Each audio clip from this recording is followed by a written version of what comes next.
Hi, Steve and Caleb from Brownells here, and today we got some exciting news for you, and I'm going to let Caleb show you what we got.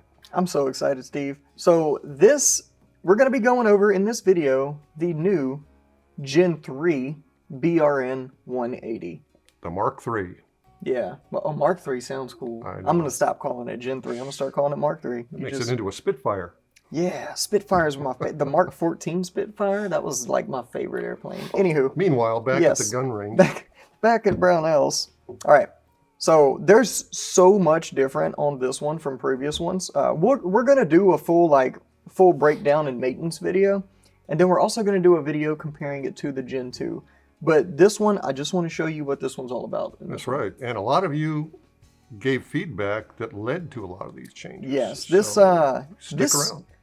I would argue that this is built by the users of the Gen 1 and 2. Right. This is, you built this gun, basically. You designed it. So I'm just going to kind of take you through it here. The charging handle is on the left-hand side, and it is non-reciprocating. Oh, thank goodness. Yes, which means the only time it moves back and forth is whenever you manually charge it. So while you're shooting, this charging handle does not move, okay? And the dust cover that actually is around this charging handle, you can see it's like a rubber. Oh, yeah. That was inspired by the SIG 550, if you're familiar with that gun. Sure.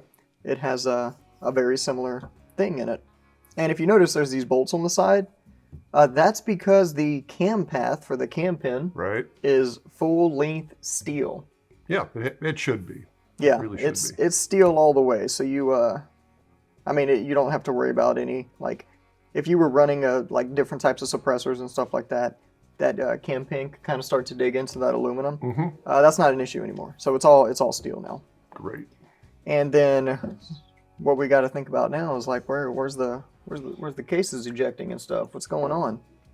Well, we come over to this side and you see that you have this ejection port, and they just come out right there. Boy, so there's no more charging handle over there. That's a clean look. Yeah, it's nice and clean. It has a dust cover built onto the side of the bolt that does kind of slide with it a little bit. Right. So everything is just nice and not out in the open. This is a dust cover. It's not the side of the bolt. Yeah. So now you've got a charging handle that lets you come in from the left. Yep. Instead of coming up on that dogleg handle on the right and banging your knuckles on your scope. Yeah. You can. Yeah, and it's angled downward, which is also very nice. Nice and sleek and out of the way. Yeah. All right, and then the handguard itself is obviously different. So it's just you got this cool profile design here where it mates up to the upper. Obviously, there's no rotation. It's not going to move. A Lego interlock there. Yeah, Lego interlock. We should put a little Lego logo right there. Trademark that. Oh wait, maybe somebody did already. Get sued to death. But so yeah, you got M-LOK slots all over this thing, wherever you need them. M-LOK slots are blocked out where your piston is, so you don't accidentally mount something there and impede the function of your piston. Right. And the piston itself is 3 positions. Oh. So you have a setting. If you look on top here, there's a little window to see the settings. And to change it, you just reach in and push it over. So right now it's on setting 1. So setting 1 is going to be suppressed. Okay. Setting 2. Let me push it over here.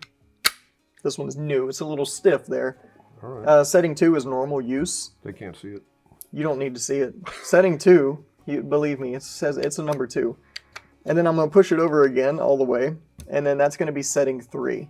So setting 3 is take a guess. Take just a wild guess. Shut off completely? Nope, adverse. Oh. So you're getting more gas. So if you're running the heck out of this thing and you don't have time to clean it or whatever for any reason, it just gives you a little more juice, so it'll keep functioning. Right. So. Yeah. And we don't have time to clean our guns as often as we'd like. Right. So you got a little adverse setting there, which you'll probably never have to use, but I mean, if you do, it's nice to have it.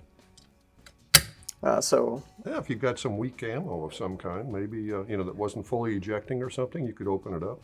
Yeah, and it is still a short stroke piston. So for accuracy, short stroke is superior to long stroke pistons. There's other people out there making long stroke piston things similar to this, but this one will run circles around it all day long, in my opinion. All right.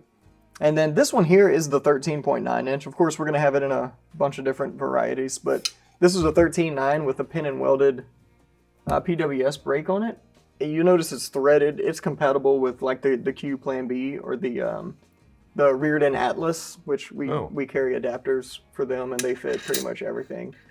So it just spins on. Yeah, it just spins on. Pretend this is your suppressor, because this is a suppressor adapter, right? And then it locks into place, and it uses a bevel lock, so perfect alignment. yeah, perfect alignment, and no excess gas and stuff is getting into the threads, right? Theoretically, so yeah, cool setup there. And if you don't have any, if you have suppressors and they don't fit this, there's like a very high chance that there's this adapter that fits your suppressor. So let's talk about my favorite feature on this gun. Say it. My pet peeve in the 180 series was the way the guts fly out the back end. Yeah. Is there anything we can do about that? Yeah, so if you notice, this thing's not flying apart as I bang it around. Yeah. So yeah, there's a new tab to lock everything in place, Steve. Man. So how do you take it apart? You just push in slightly on the off butt, the pressure, and then slide that little up.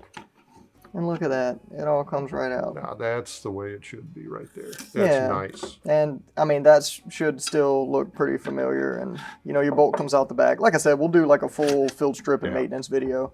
But now when you got that upper running around by itself, you don't have to worry about the recoil springs and everything flying out of it, which is super nice. Yeah. And then I'm just going to align this back up, and you just compress them back and then push the clip down, and boom. That's the Gen 3. Perfect. Mark 3. Mark 3. Yeah, Mark 3 sounds cool. And it's just, it just looks good, Steve. It's got curves in the right, you know, I like curves. It's nice to see a design evolve that way. Yeah. So I think we're getting close to where we want to be with this. I think this is it, Steve. I shouldn't say that. You shouldn't say that. Glock's been saying perfection for 30 years. Yeah. 40 years. Yeah. Who knows? Yeah. So we're still striving.